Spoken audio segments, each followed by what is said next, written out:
An 8 on Your Side investigation. Warehouse of horrors. Animals suffering in squalor. An exclusive look at the deplorable conditions inside a so-called sanctuary. Suncoast Seabird Sanctuary founder Ralph Heath has a worldwide reputation for rescuing wildlife, but now he faces a half a dozen criminal charges. Yeah, 8 on Your Side brought you exclusive coverage when FWC officers raided Heath's warehouse. And tonight, Mark Douglas is joining us now.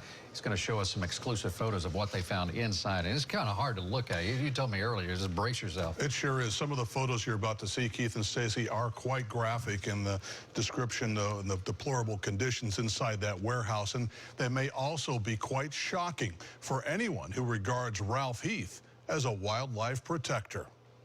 Ralph, where are they taking your turtles? We watched wildlife officers remove tub after tub of protected turtles, but couldn't see the conditions inside Ralph Heath's windowless warehouse. He was given approximately 1 week to correct the problem, and the problem had not improved at all. In fact, it had gotten worse. And this is what Lieutenant Steve Delacure was talking about. Heath kept turtles in dim rooms where mold covered the walls and animal waste, wood chips, and rotten food blanketed the floor. It was actually convert to mouth breathing, but I still taste it, and I'll taste it the rest of the day. FWC officer Robert O'Horo took dozens of photos, and he noted that his boots sank into the wet, spongy mix of substrate, feces, spoiled food, and feathers. Also, wandering among the turtles, there were numerous ducks. Some hybrid mallard ducks and some other fowl that were in there. Some of them were blind. Locked inside the windowless warehouse. Yes, sir. There was also a federally protected laughing gull with an amputated leg covered in duct tape.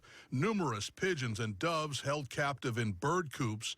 And in another rancid room, officers discovered cages of cockatiels and parakeets. None of the animals had fresh water, and Heath could not explain what they found. That was a common question that I'd ask all along is, do you feel overwhelmed? Do you think you're overwhelmed? Do you think maybe you need to get some help? Do you think you need to scale down? Do you think you need to decrease your inventory? And, you know, he would always just have some bizarre answer. If he has a better answer, Heath wasn't sharing it with us as he headed to a meeting with his probation officer later that same day. Are you worried about getting arrested for this? Ralph Heath will face a Pinellas County judge Thursday on his violation of probation charge, and he'll be back in court in June to answer for the 5 misdemeanor citations filed against him by the FWC.